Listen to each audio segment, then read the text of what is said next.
Señoras y señores, tengan todos ustedes muy, pero muy buenos días. Les damos la cordial bienvenida a nuestro salón abierto del Ministerio de Hacienda para participar de la audiencia pública de rendición de cuentas del Ministerio de Hacienda, periodo 2018-2023. Agradecemos la presencia de las autoridades del Poder Ejecutivo, de las demás representaciones del Poder Ejecutivo, demás instituciones, a los representantes del sector privado, a los directores generales del Ministerio de Hacienda. A todos muchas gracias por su presencia. En el marco de la transparencia gubernamental y de la participación ciudadana, nuevamente les damos la bienvenida a la audiencia pública de rendición de cuentas del Ministerio de Hacienda. Este modelo promueve espacios de participación ciudadana de diálogo social sobre las políticas públicas, considerando que informar es un compromiso y obligación de todos los servidores públicos, ya que lo público debe ser público. Para el Ministerio de Hacienda es trascendental dar cuentas a la ciudadanía sobre los objetivos misionales de la institución, de las metas contenidas en sus planes nacionales y sectoriales, además del manejo administrativo y financiero de los recursos públicos. Este informe 2018-2023 estará disponible para todos en la página web del Ministerio de Hacienda www.hacienda.gov.py. A continuación, tendremos las palabras de bienvenida a cargo del ministro de Hacienda, Óscar Llamosas Díaz.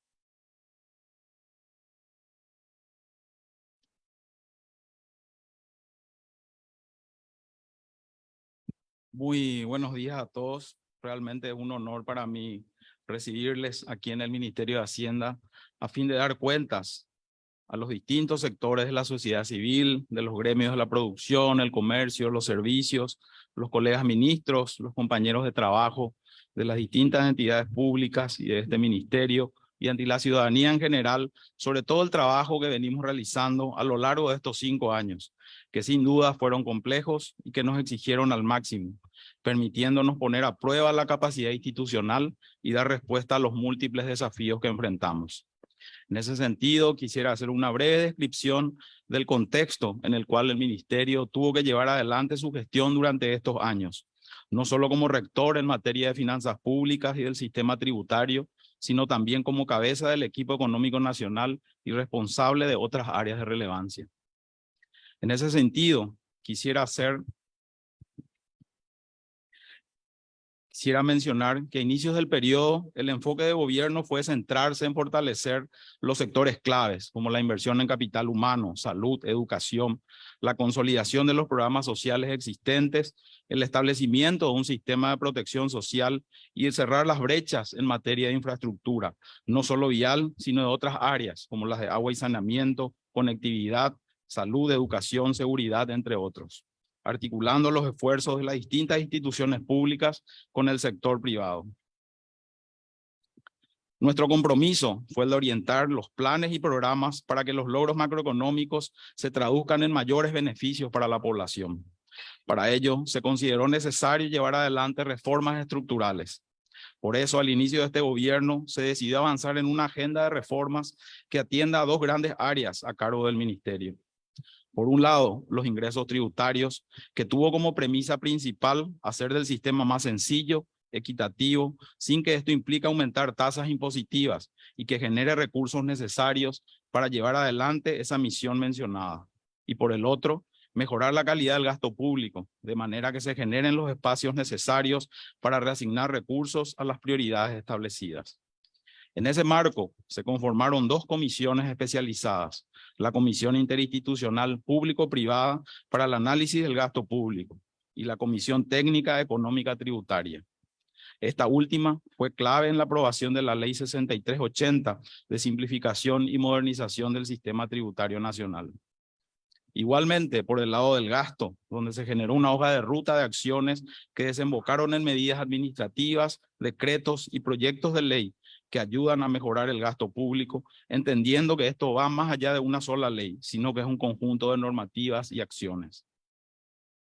Sin embargo, la coyuntura externa e interna fue desfavorable desde el inicio, como consecuencia de shocks negativos sucesivos que afectaron el normal desenvolvimiento de nuestra economía y de nuestra gestión. A finales de 2018 e inicio del 2019 nos enfrentamos a una sequía severa que limitó el crecimiento económico y que nos llevó a establecer de manera excepcional un plan anticíclico a través de acciones inmediatas para fortalecer la inversión, el empleo y la ayuda social. Si bien la economía se contrajo en 0,4% en ese año, las medidas implementadas incidieron positivamente y en el último semestre de ese año y el primer trimestre del 2020 se observaron de manera consecutiva meses de crecimiento de la actividad económica. Hasta que penosamente en marzo del 2020, cuando la recuperación económica estaba en marcha, la pandemia del COVID-19 irrumpió de manera inesperada, alterando por completo nuestra realidad, no solo sanitaria, sino también económica y social, requiriendo una respuesta rápida y extraordinaria en medio de una gran incertidumbre a nivel mundial. Las circunstancias obligaron a tomar decisiones audaces en el ámbito sanitario, económico, financiero y tributario, pero con gran responsabilidad, para proteger en primer lugar la salud de la población y también sostener la economía y a los sectores vulnerables.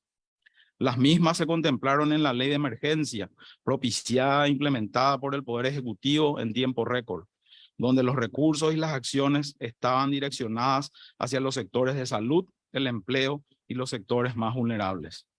El paquete fiscal implementado con esa ley fue del 5,5% del Producto Interno Bruto, cifra que ubicó a nuestro país entre los de mayor esfuerzo fiscal en la región, a pesar de la baja presión tributaria en comparación con los demás.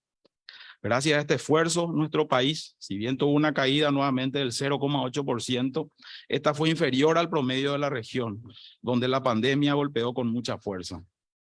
Si bien los programas sociales tradicionales se fortalecieron, fue necesario generar además programas temporales durante la pandemia.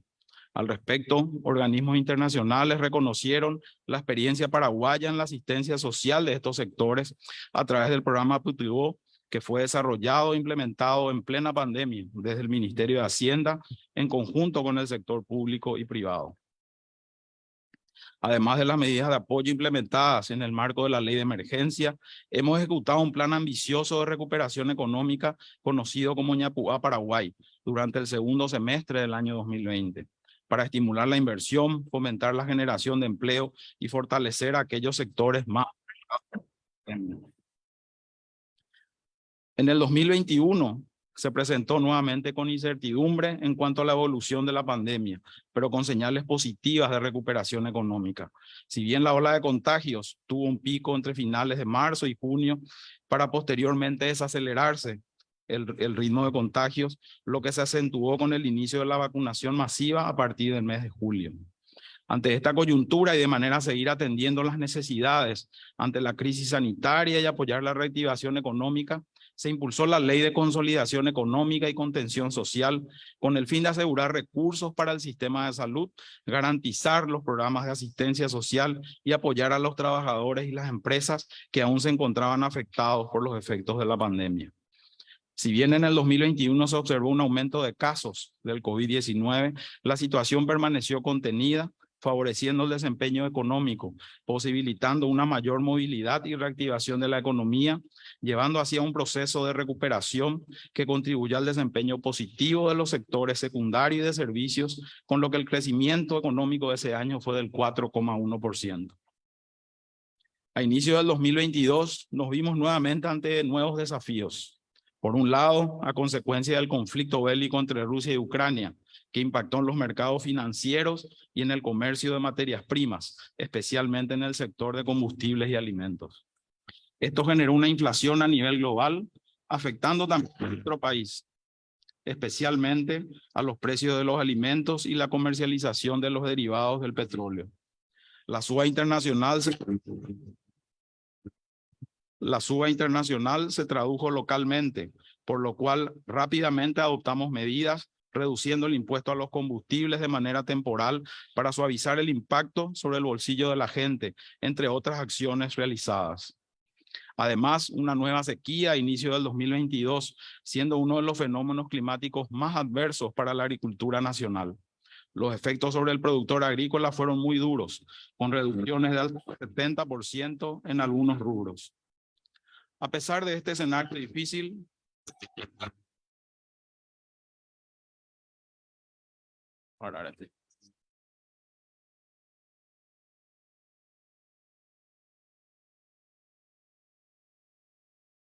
A pesar de este escenario difícil, se reaccionó rápidamente, adoptando medidas durante los primeros meses del año, brindando asistencia a los productores, refinanciando deudas, flexibilización tributaria y fortalecimiento nuevamente de los programas sociales, entre otras medidas.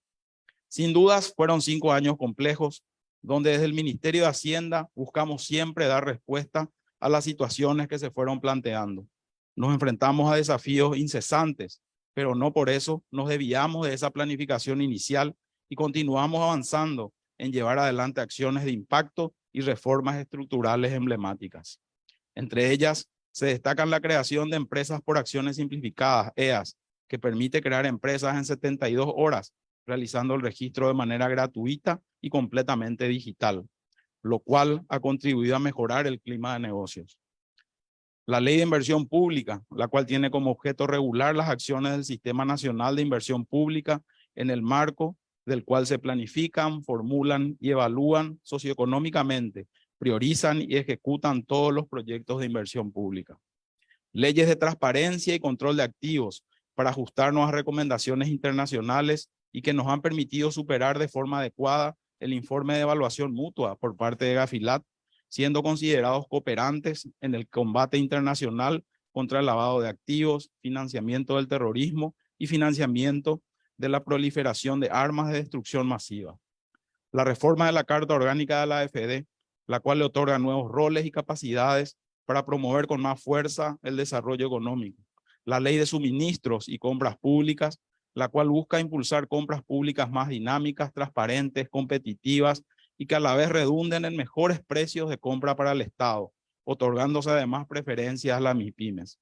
Entre varias reformas destacadas, donde después los viceministros estarán mencionando o profundizando estas o mencionando también otras que llevamos adelante en este tiempo.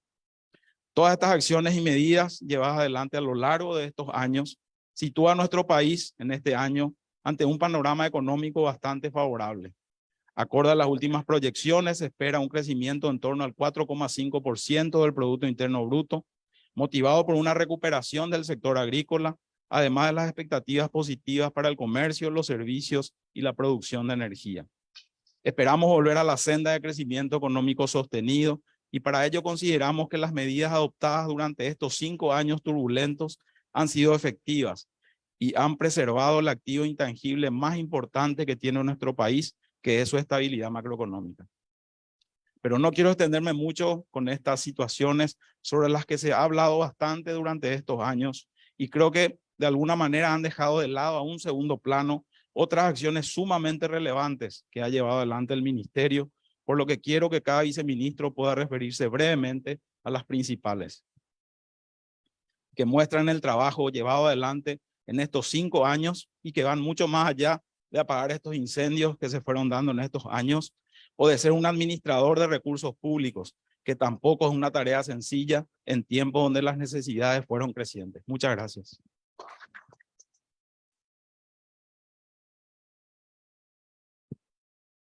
Muy bien, así teníamos las palabras de apertura del ministro de Hacienda, Óscar Llamosas Díaz. A continuación, vamos al desarrollo de las presentaciones de cada uno de los viceministros de Economía, de Tributación y de Administración Financiera. Estará como moderador el ministro de Hacienda, Óscar Llamosas Díaz.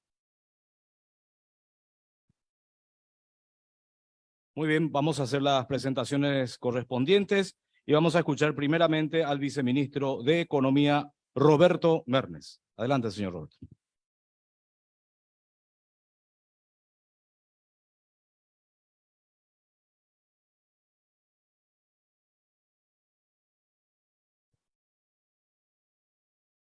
Muy buenos días a todos.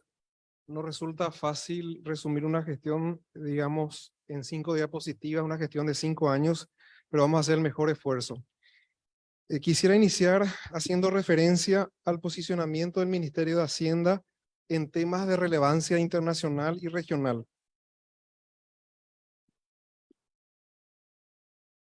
Un hecho histórico fue la realización de la reunión del directorio y la asamblea de la CAF por primera vez en la ciudad de Asunción en el mes de marzo del 2022 y que contó con la participación de 19 países miembros en nuestra ciudad capital. En esa oportunidad, miembros del directorio designaron por unanimidad al ministro de Hacienda de la República del Paraguay como presidente del directorio del organismo por el periodo de 1 año. Durante la presidencia de Paraguay se logró la aprobación de la mayor capitalización histórica del banco por 7.000 millones de dólares, acción que busca ofrecer una respuesta más contundente a las necesidades de los países y con el objetivo de impulsar el bienestar de América Latina y el Caribe. Asimismo, durante la presidencia paraguaya se logró la incorporación de 5 nuevos países y el aumento de la participación accionaria, marcando un hito trascendental para el fortalecimiento de la dimensión institucional y patrimonial de la CAF. Igualmente, el ministro de Hacienda, en representación de la República del Paraguay, asumió en noviembre del 2020 la presidencia de Fomplata por el periodo de 1 año.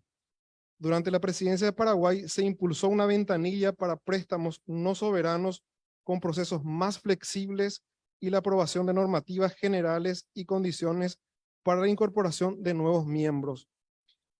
En materia internacional, el Ministerio de Hacienda, como encargado de la política arancelaria del país, aplicó medidas de apoyo a la producción nacional necesarias para lograr una mayor y mejor inserción de Paraguay en el mundo.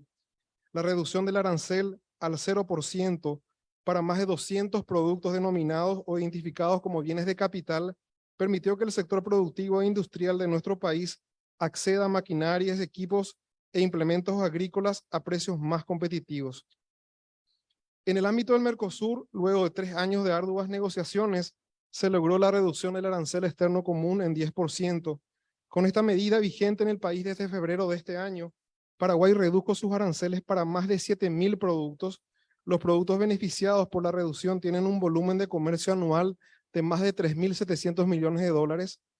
Por primera vez también en la República del Paraguay se pudo acceder al uso de mecanismo establecido en el ámbito del Mercosur para importar temporalmente con arancel del 0% medicamentos de uso compasivo y de alto impacto para la salud de los más vulnerables.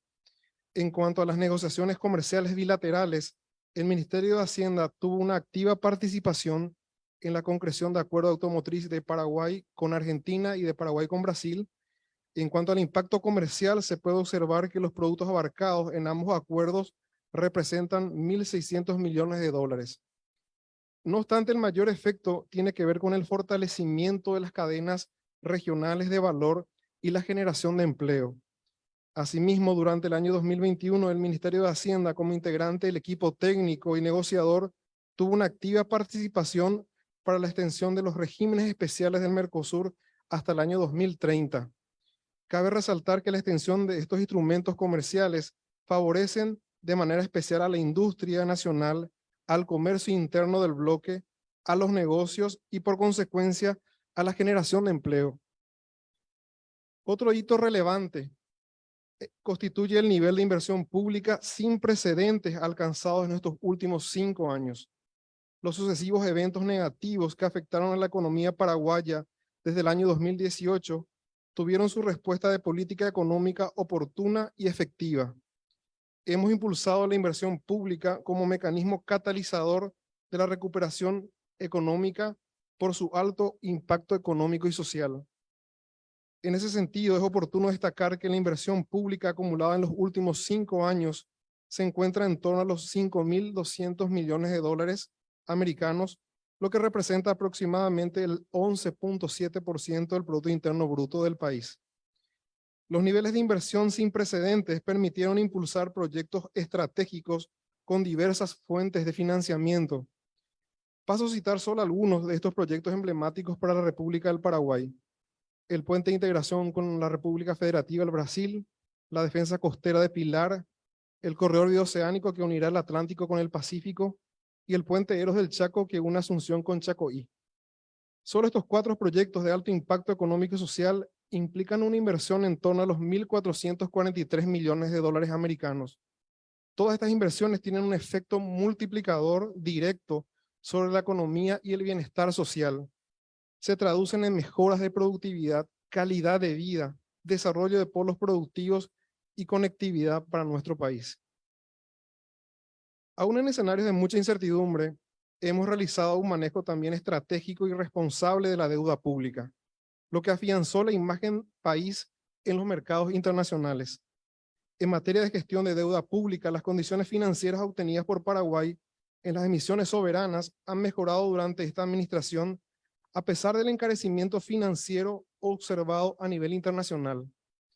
En el año 2021 se logró colocar bonos soberanos en el mercado internacional a una tasa de interés del 2.7%, sí, 2.7%, siendo esta tasa la más baja en la historia del país.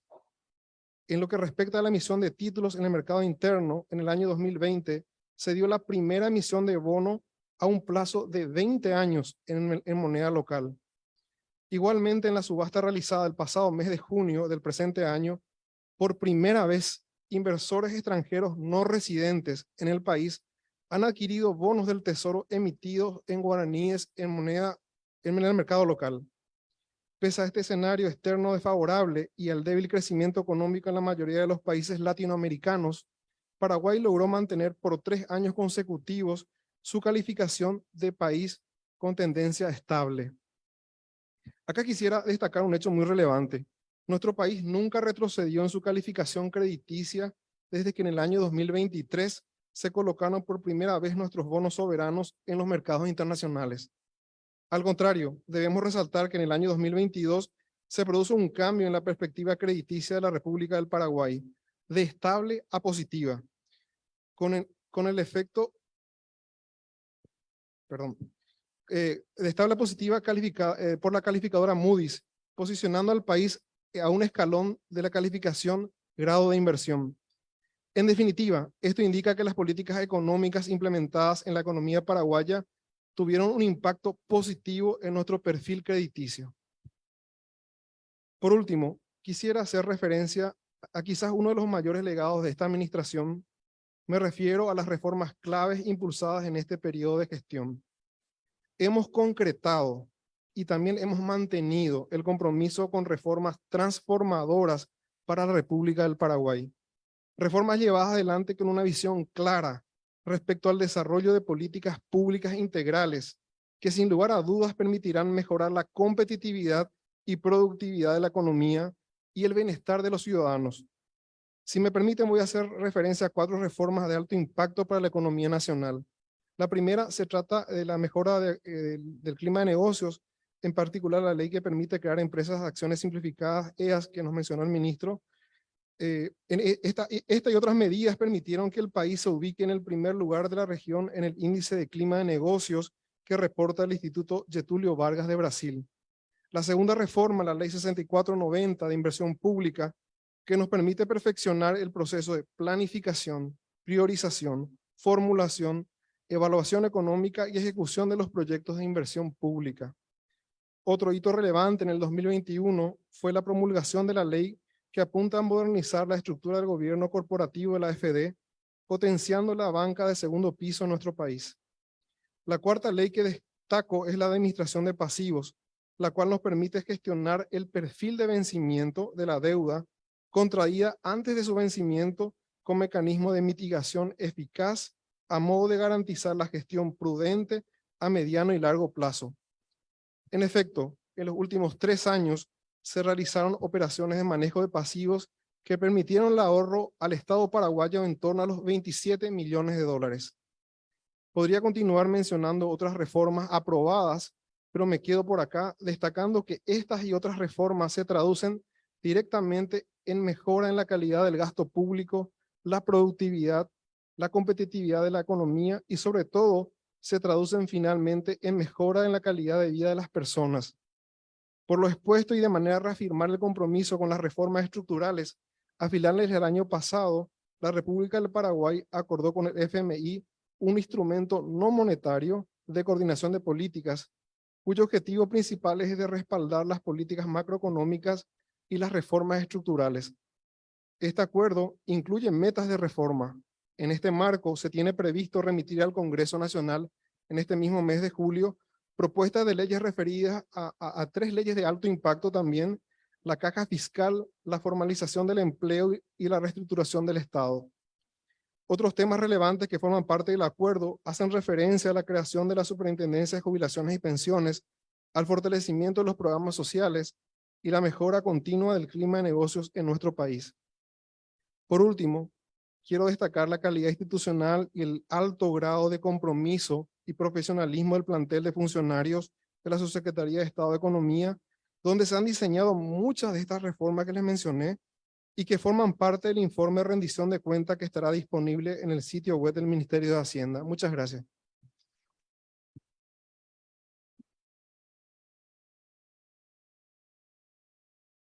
Muy bien, así teníamos la presentación a cargo del viceministro Roberto Mernes en lo que respecta a la Subsecretaría de Estado de Economía.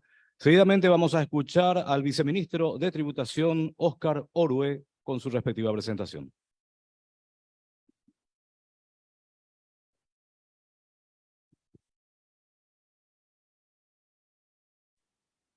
Muy buenos días para todos, para todas. Un placer poder compartir este espacio, culminando un periodo en el cual fue complicado. Ya lo mencionaba el ministro de Hacienda y también el viceministro de Economía. Creo que en estos 5 años, que 4 me tocó estar como viceministro, hemos logrado realmente resultados muy importantes con todo el equipo humano. Y en ese sentido, creo que el más importante, de alguna manera, fue la implementación de la reforma tributaria. Después de 27 años, hemos cambiado nuestro sistema de tal manera a tornar más eficiente, de tornar más justo y equitativo el sistema tributario nacional. No fue fácil, fue realmente complicado porque convengamos que nos da gusto para impuestos. Pero independientemente de eso, creo que el secreto de este éxito, de un cambio normativo, se puede resumir en el que se participó a todos los sectores. Un sector en el cual, privado, en el cual tuvo una amplia participación, mejor dicho, y sobre todo creo que esa alianza, esa verdadera alianza público-privada es la que nos permitió lograr justamente que tan rápidamente se pueda aprobar una reforma de esta naturaleza. Si hacemos un análisis, podemos ver de que hoy el sistema tributario es más justo.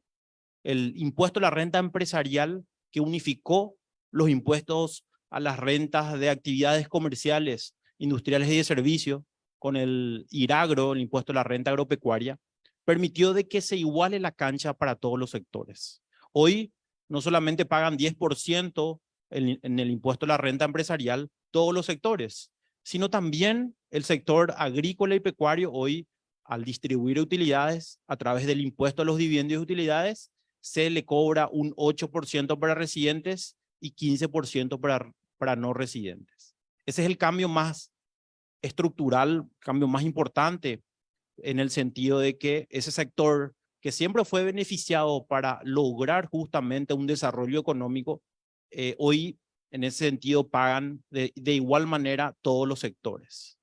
El impuesto a la renta a los no residentes también fue un impuesto que en este caso mejoró las condiciones de extranjeros que puedan ganar dinero desde Paraguay.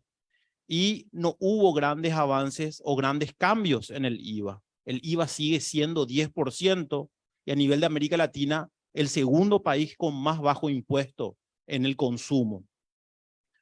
En el impuesto a la renta personal separamos los tipos de rentas. En el sentido, no es lo mismo que una persona gane dinero trabajando que una persona gane dinero a través de capital, por ejemplo, inmuebles. Entonces, se hizo la separación de los tipos de rentas. Las rentas servicios personales y las rentas por capital. Entonces, con esto, de alguna manera, se logra una mayor y más equidad en el sistema. Ahí es importante tener en cuenta de que no solamente implementamos este sistema o esta reorganización del sistema impositivo, sino también aplicamos en el ámbito del impuesto a la renta empresarial lo que se llama normas especiales de valoración de operaciones, que en otros países se conoce como los precios de transferencia. También fue muy importante esa implementación, especialmente para el sector agroexportador, que iguale las condiciones a nivel internacional de las reglas para pactar precios cuando son empresas vinculadas, específicamente las multinacionales. En términos generales, creo de que esto fue lo más resaltante en estos 5 años que nos tocó estar al frente, en el caso mío como viceministro de Tributación y de mis compañeros. Y creo que es muy destacable también de que el presidente Mario Abdo optó por personas de la casa. Todos los que estamos acá de alguna manera empezamos, nos criamos en el Ministerio de Hacienda y hoy podemos decir de que cumplimos la misión que nos encargaron. Si podemos avanzar en la presentación, vemos de que el comportamiento de la recaudación en efectivo mejoró considerablemente. Vemos que casi 40% más recaudamos si comparamos el quinquenio. Y esto justamente es producto de 3 cosas. 1, de lo que ya hablamos, que es la reforma tributaria. 2, podemos mencionar muy rápidamente de que esa lucha frontal contra la evasión fiscal fue la que nos permitió tener justamente estos números. Tenemos mayor cantidad de contribuyentes. Si vemos esa cantidad, hoy tenemos casi 1.100.000 contribuyentes. Habíamos llegado a 1.500.000 por el pago que se hizo al PTU para formalizar, pero la ley establecía que solo tenían que quedar 2 años. Si hacemos un análisis, hoy sabemos quiénes son, dónde viven, qué número de teléfono tienen. Entonces podemos desde el sector público tratar de enfocar una formalización más directa. Tratar de buscar las alternativas a toda esa gente para que pueda formalizarse, porque entendemos que la formalización es el único camino para salir adelante. 40% más de recaudación si comparamos, estamos llegando a una recaudación que ustedes van a decir, bueno, pero es normal, ese es el objetivo. Pero en años complicados como los que tuvimos, cuando no creció la economía, igual la recaudación creció. Entonces, en tercer lugar, creo que fue muy importante el uso de tecnología. Como decía, la tecnología hace posible de que esa intervención humana se disminuya y hoy permitamos recuperar más de 763.000 millones de guaraníes. Casi 100 millones de dólares o más de 100 millones de dólares hemos recuperado por ese combate frontal contra la evasión. Más de 1.300 denuncias realizamos al Ministerio Público. Entonces, tuvimos casos muy emblemáticos. Personas que antes pensábamos de que eran intocables, con un trabajo de inteligencia, con un trabajo comprometido, impulsamos y con el apoyo político, impulsamos justamente ese combate directo contra la evasión fiscal.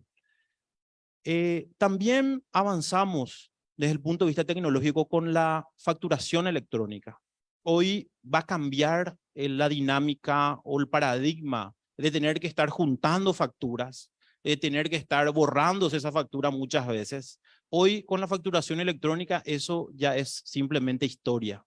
Si bien solamente son 1.000 empresas las que hoy están emitiendo facturación electrónica y más de 270 millones de facturas solamente este año se han emitido, el trabajo más difícil fue justamente consolidar esa implementación. En el año 2018 se emitieron las primeras 14 facturas electrónicas y hoy estamos ya, como digo, más de 270 millones de facturas que se han emitido.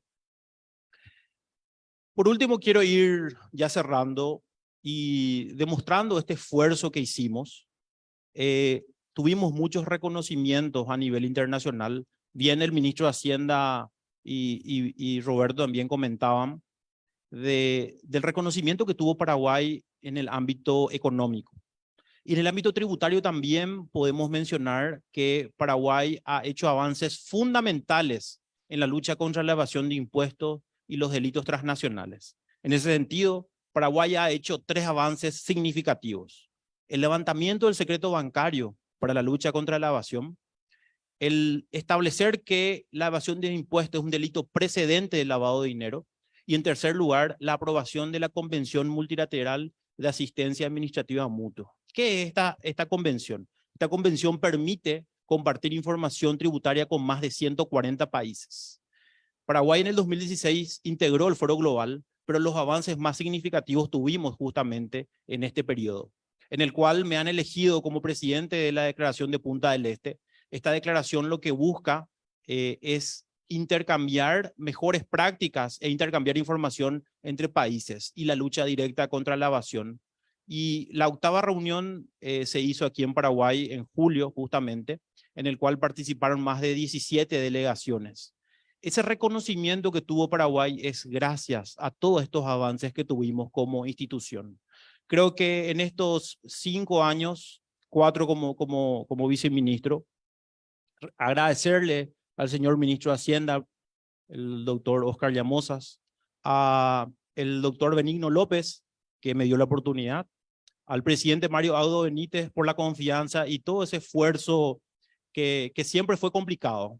Tuvimos momentos muy difíciles y en especial quiero agradecerle a todos ustedes, a los funcionarios del Ministerio de Hacienda. Así que un aplauso para ustedes porque estos 5 años fue gracias a todo el esfuerzo cada uno de, no digo ni siquiera de la Subsecretaría de Tributación, sino que de todo el Ministerio de Hacienda. Así es que muchísimas gracias a todos los compañeros. Creo que dejamos la vara alta y en ese sentido solamente me resta agradecerle el esfuerzo, el compromiso y el trabajo de cada uno de ustedes y en especial a los directores y funcionarios de la Subsecretaría de Tributación. Muchas gracias. Muy bien, muchísimas gracias. Fue la presentación del viceministro de Tributación, Óscar Orue. Por último, vamos a escuchar al viceministro de Administración Financiera, Marco Eliseche.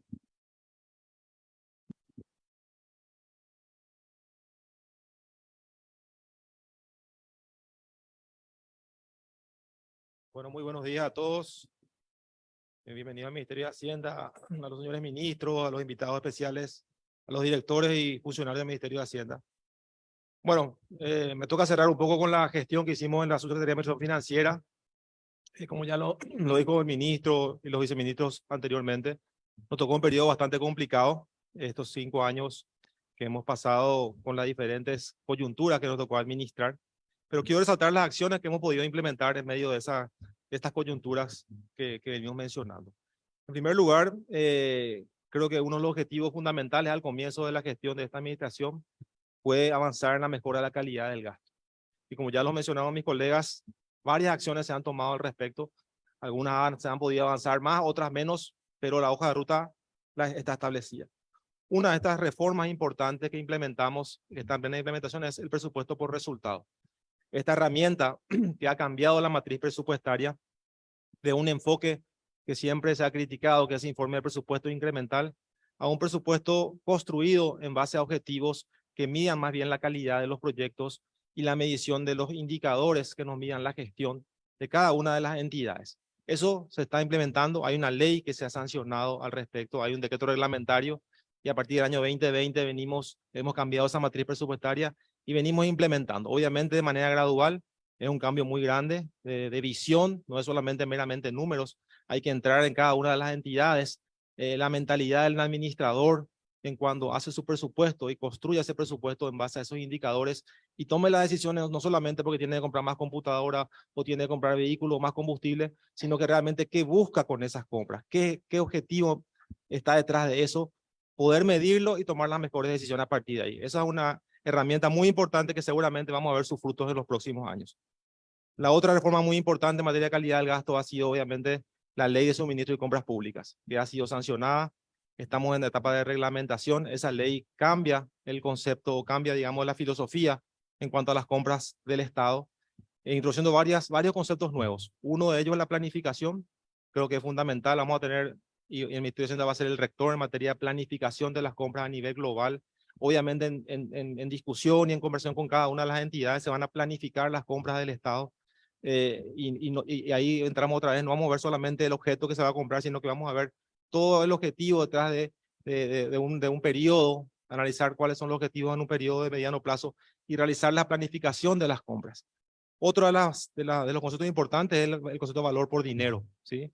Hoy el sistema actual, o el sistema vigente anteriormente de compras públicas, se sustentaba básicamente en el precio. O sea, buscábamos comprar más barato Si bien también había otras reglas para tratar de comprar mejor, hoy nos enfocamos en darle valor a la compra, es decir, que esa compra realmente sea eficiente, más allá del precio que puede ser más barato o no necesariamente más barato, pero que la compra sea eficiente, que esa compra que hacemos, esos bienes y servicios que adquirimos para las entidades realmente sean de utilidad y realmente tengan una vida útil para cumplir los objetivos y no comprar algo que después de 2 o 3 años estamos cambiando y volviendo a pedir presupuesto para eso. O sea, se combina con la otra ley que hablamos de presupuesto por resultado, buscando esa calidad de gasto que estamos esperando. Eso está reglamentando, vamos a trabajar ahí con la DNCP, seguramente el Ministerio de Hacienda y todas las entidades, porque es una ley bastante emblemática y que cambia básicamente, repito, la forma de hacer las compras públicas. También referimos a la ley de servicio civil, la ley de servicio civil que ya está en el Congreso, esa ley que nos costó un poco, porque por la sensibilidad del tema, cuando hablamos de salarios, cuando hablamos de la carrera administrativa, obviamente es la preocupación de los funcionarios y eso es así.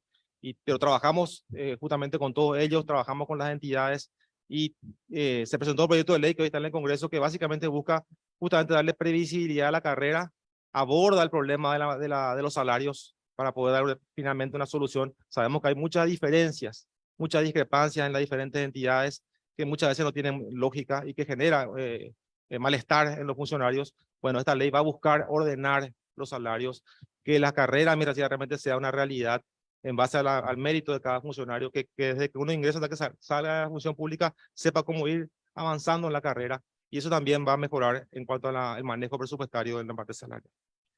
Otra de las medidas importantes que se tomaron fueron medidas de racionalización del gasto que hemos tomado a partir de la pandemia. La pandemia obviamente hubo una necesidad urgente de encontrar recursos. Se han tomado medidas de ajuste de gastos no prioritarios como viáticos, bonificaciones, horas extras, combustibles, alimentación, servicio de catering. Eso se ha ajustado a partir del 2020 para hacer frente a la pandemia, pero eso ha quedado. Si nosotros vemos el impacto que tuvo en estos últimos 4 años, esos ajustes que hicimos en estas partidas, son casi 280 millones de dólares que se ha ahorrado el Estado. Más que ahorrado, se ha redireccionado, porque no es que la plata se ha guardado, sino que se ha podido invertir más en salud, se ha podido invertir más en educación, en programas sociales, gracias a ese ahorro que se hizo con estas medidas de ajuste. Bueno, otro de los puntos que quiero destacar es la inversión social, que son otros de los aspectos fundamentales que hemos priorizado. Salud, obviamente tenemos que hablar de salud. Están los números ahí, pueden verlo ustedes. El crecimiento de la inversión en salud. Más de 600 camas nuevas se han incorporado de terapia intensiva. Más de cerca de 3.000 camas comunes, llamadas comunes. Hoy tenemos terapia intensiva en todos los departamentos, cosa que antes no sucedía. Nos dice el ministro de Salud siempre, la presión que había antes en la capital era terrible. Hoy esa presión bajó. Eso no quiere decir que estemos bien. Sabemos bien que el despido en salud es grande. Siempre van a haber necesidades, pero es un hecho que se ha fortalecido el sistema, obviamente a consecuencia de la pandemia, pero eso ha quedado y es un desafío nuestro. Ahora la administración es sostener esa inversión y aumentar la inversión en salud, ¿sí? Estamos hablando de un presupuesto que estaba en torno a los 400 millones de dólares, hoy está cerca de 1.000 millones de dólares el presupuesto de salud, del luego de la pandemia, que al comienzo se financió con deuda, pero que hoy ya se financia con fuente 10, casi en un 100%. Queda todavía la parte de medicamentos que todavía se financia con 20, con recursos de la deuda, pero que ya tenemos que ir pasando todo a recursos del Tesoro. Por eso el esfuerzo es sostener esta inversión que se ha hecho en materia sanitaria. En materia de salud, digamos que la medida más importante que se ha podido lograr, si bien los desafíos en educación, perdón, son muchos, pero se ha logrado cerrar esta carrera profesional docente, que siempre ha sido un tema de debate, un tema de discusión, y que ha ocupado mucho del tiempo de la discusión con el Ministerio de Educación en materia presupuestaria, es de ir incorporando el salario profesional docente. Hubo un acuerdo que se firmó ya en el gobierno anterior, que se ha terminado de cumplir en este gobierno, y eso tiene un impacto de 500 millones de dólares en el presupuesto de educación, ¿sí? Solamente haber alcanzado el salario profesional docente, más de 80.000 o cerca de 80.000 docentes que han alcanzado el salario profesional básico docente, eso ha invertido el Estado 500 millones de dólares. Hoy podemos decir que eso probablemente es un capítulo cerrado, si bien siempre van a haber demandas, y eso le permitirá seguramente a la nueva administración enfocarse en otros objetivos que también son prioritarios, como la inversión en infraestructura, en educación, que digamos, todos sabemos que tenemos que avanzar más en esa línea. En cuanto a los programas sociales, mencionó el ministro, Tecoponá, adultos mayores, los programas tradicionales, ambos han mostrado crecimientos importantes. 28.000 familias nuevas han ingresado al programa Tecoponá, 180.000 nuevos beneficiarios adultos mayores. Eso ha ayudado muchísimo en el momento más crítico de la pandemia y también terminada la pandemia, sigue siendo un apoyo importante a las familias más necesitadas. Y si bien ese número es preocupante desde el punto de vista financiero, porque realmente solo el programa Adultos Mayores tiene un costo de 250 millones de dólares y va creciendo cada año. Ahí está la otra cuestión, tenemos que apuntar en las reformas. Tenemos que avanzar en las reformas para que en el futuro este programa Adultos Mayores vaya disminuyendo la presión, porque más gente se va a jubilar, porque más gente va a tener su jubilación. Entonces tenemos que apuntar a la reforma para poder ir logrando eso en los siguientes años, ¿sí? Bueno, en cuanto a la infraestructura, ya lo mencionaba Roberto, se ha hecho un esfuerzo también muy grande, hacer una política contracíclica en los años difíciles que pasamos. Eso ha permitido una mayor inversión en infraestructura. Si vemos los promedios, en el 2018 el promedio de inversión en infraestructura está en torno a los 600 millones de dólares. Ahora el promedio, que tomamos el promedio de este periodo, casi 1.100 millones de dólares el promedio invertido en infraestructura, decía Roberto, más de 5.000 millones de dólares es lo que se invirtió, se llegó a un pico histórico de 3.6% del PIB. Y bueno, las obras están ahí, como quiero ser repetido lo que ya mencionó Roberto, todos los beneficios que eso trae al país en cuanto a el efecto que tiene en todos los sectores. Y también el desafío es poder seguir avanzando y sostener estos niveles de inversión en un contexto mucho más complicado fiscalmente. Seguramente se van a tener que tomar medidas innovadoras para sostener la inversión, sabiendo que la situación del fisco hoy es diferente por toda esta coyuntura que hemos pasado. Uno de los temas que nos preocupa mucho es la situación de la caja fiscal. Todos sabemos que la caja fiscal administrada por el Ministerio de Hacienda, la Dirección de Jubilaciones y Pensiones, tiene un déficit importante. Ese déficit que básicamente se ha producido por la cantidad de normas que se han sancionado en los últimos 10 años, que han perforado la regla general de jubilación y que finalmente hoy tenemos diferentes tipos de regímenes que lo que hacen es que cada vez sea este déficit más acuciante.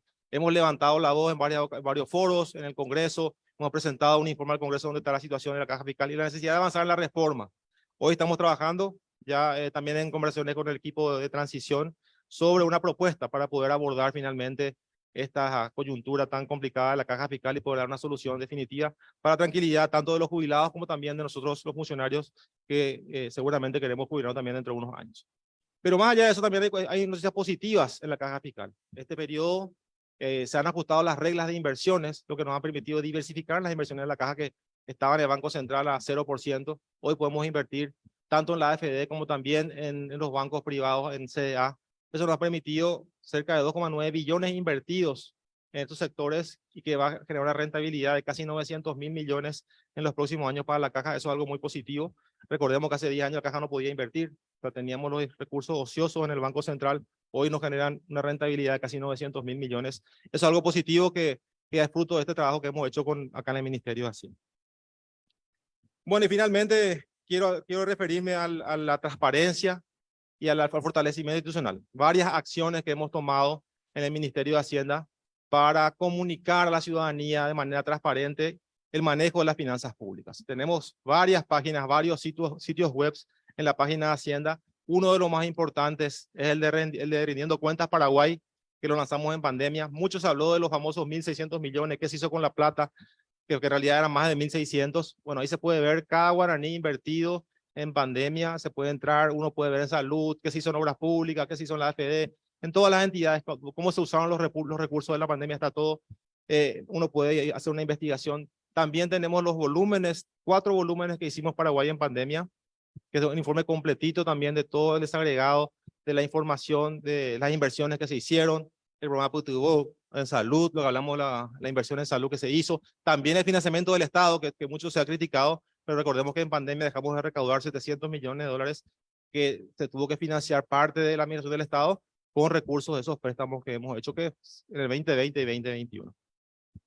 El caso de algo muy importante que culminó este año es la evaluación del PEFA, que es la evaluación de la gestión de las finanzas públicas, que lo hicimos después de 8 años nuevamente en el Ministerio de Hacienda, y cuyo resultado fue muy satisfactorio. O sea, la mayoría de los indicadores de gestión de finanzas públicas han tenido un ratio favorable. También hay otros ratios que tienen que ser mejorados, pero más allá de eso, lo importante es que nos han dejado un plan de acción.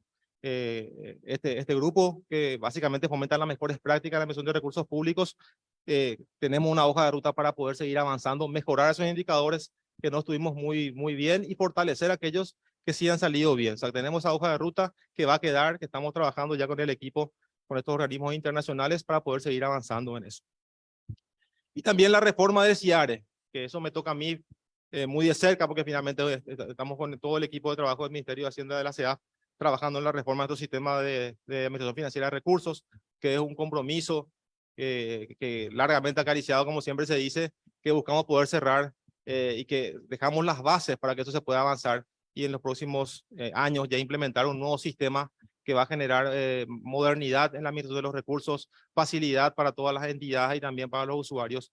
Y básicamente es un proceso muy difícil porque estamos dando un sistema muy amplio, pero que la idea es poder cerrarlo y poder ya implementar, que la próxima administración pueda inaugurar seguramente.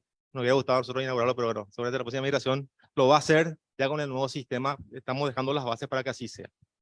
Y también, bueno, en materia de tesorería, en materia de transparencia, como decía, todos los pagos de proveedores están, cualquier proveedor del Estado puede entrar a la página web y puede saber cuándo va a cobrar su STR, famoso solicitud de transferencia de recursos.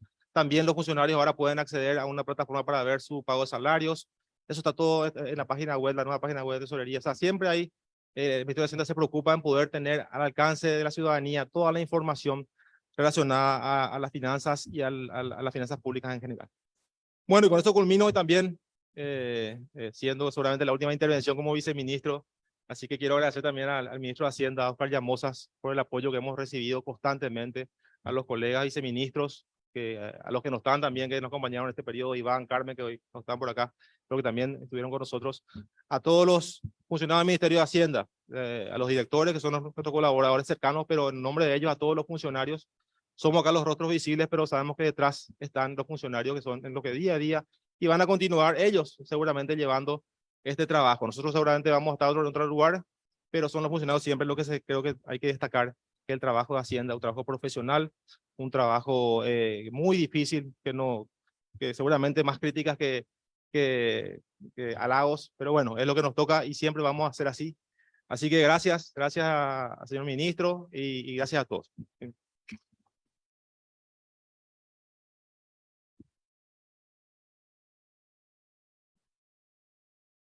Luego de la presentación de los tres viceministros para conocer su gestión durante todo este ciclo, vamos a escuchar las palabras de cierre de esta rendición de cuentas del ministro de Hacienda, Óscar Llamosas Díaz, a quien ya lo recibimos.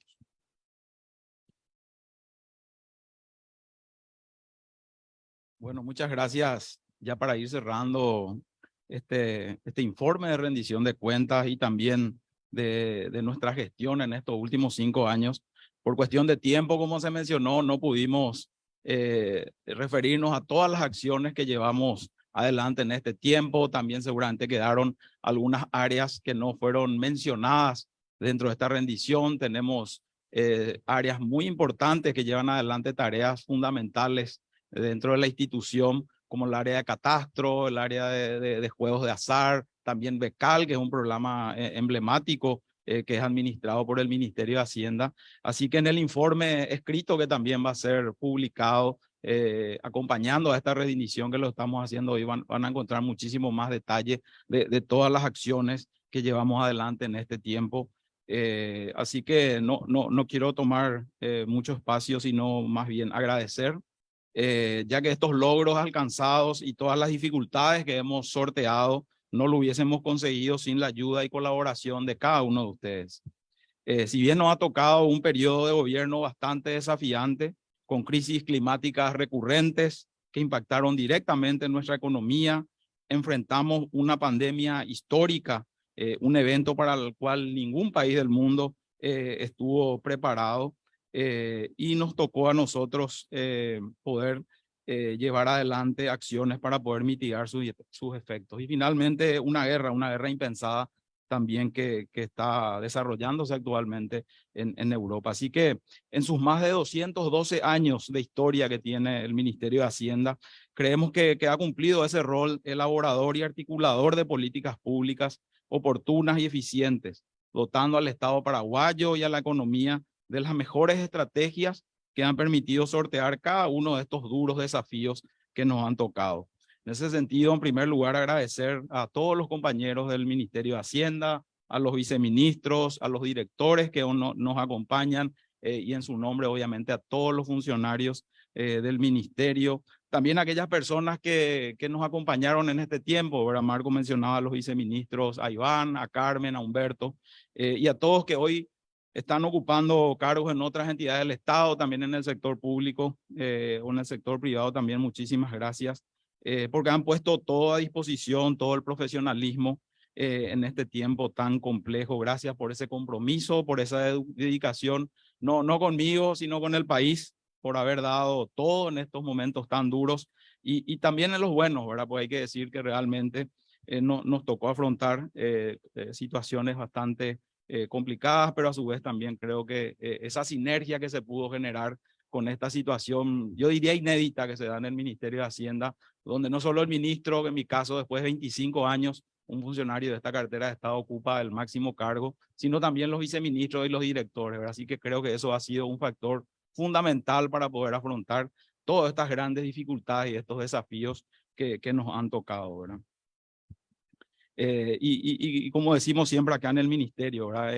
Los halagos siempre son mucho menos que los cuestionamientos, pero igual nosotros llevamos en nuestra ADN poder liderar y ser actores principales de las políticas públicas, permitiendo a nuestro país consolidarse como una de las economías hoy más sólidas de la región, ¿verdad? A pesar de toda esta coyuntura. Y creo que ha quedado en evidencia que esta cartera de Estado no solo es una oficina recaudadora o pagadora, que tampoco es una tarea para nada sencilla.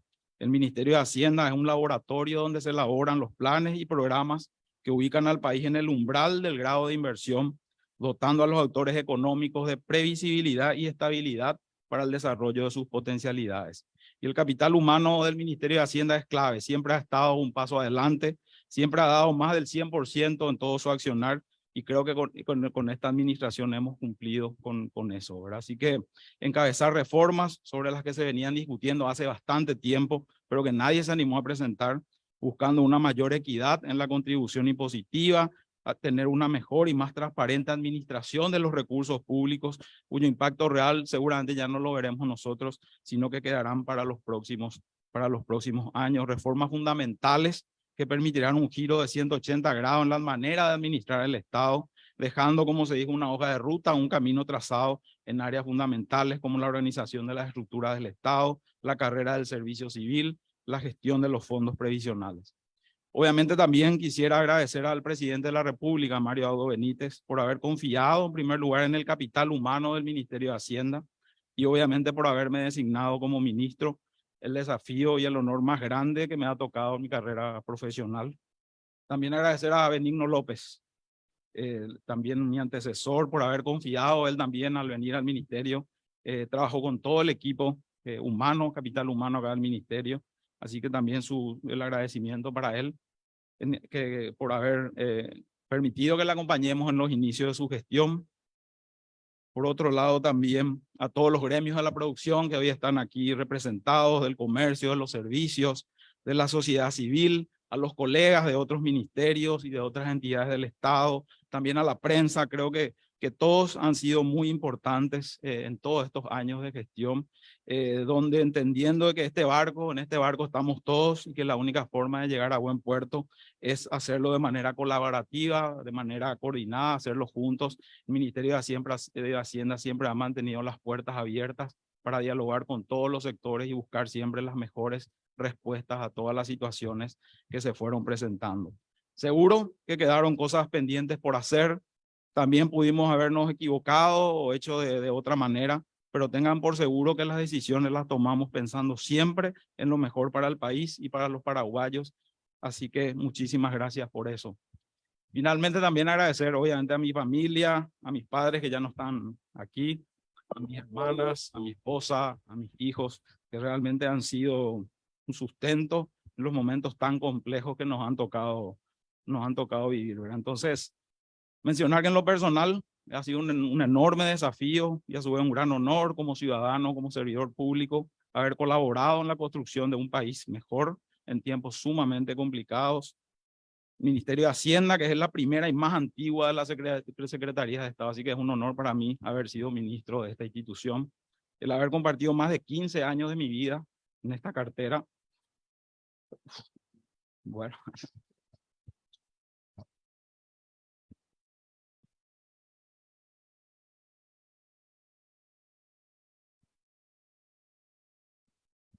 Y eso que estuve practicando antes de... Y ahí no me emocionaba, pero bueno, así son las cosas. Bueno, más de 15 años realmente en esta cartera he estado con los mejores profesionales que hoy están aquí, con otros también que han pasado, y cada uno me ha dejado sus enseñanzas que me han ayudado a crecer, no solo como profesional, sino principalmente como persona. Muchísimas gracias.